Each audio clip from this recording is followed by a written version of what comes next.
which is it better, to have a will or a trust? Well, there's no good answer, or there isn't an answer to that without knowing your circumstances.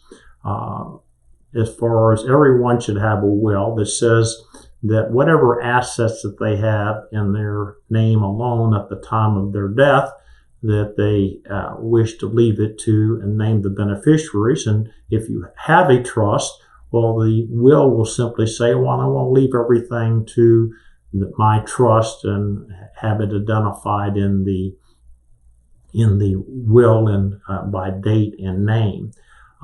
With trust, whenever to set one up, you need to have a reason for doing it. So whenever someone says, well, I want a trust, I say, well, why do you want a trust?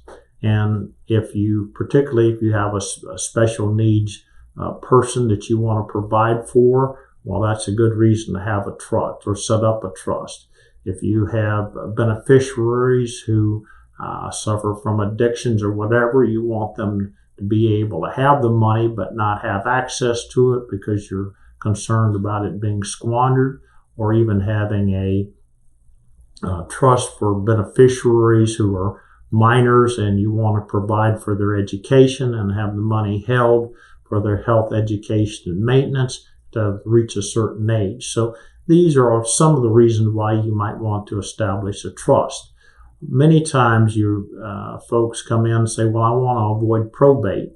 And depending on how complex your estate plan is, if it is relatively simple, you can avoid the expense of setting up a trust and simply designate beneficiaries on your bank account, execute life estate deeds as far as your real estate is concerned, in order to avoid probate without the necessity of a trust.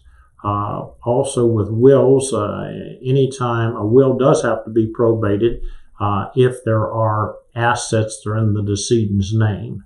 So if you have any questions about having a will, preparing a trust, or how to avoid probate without a trust, give me a call at 727-847-2288.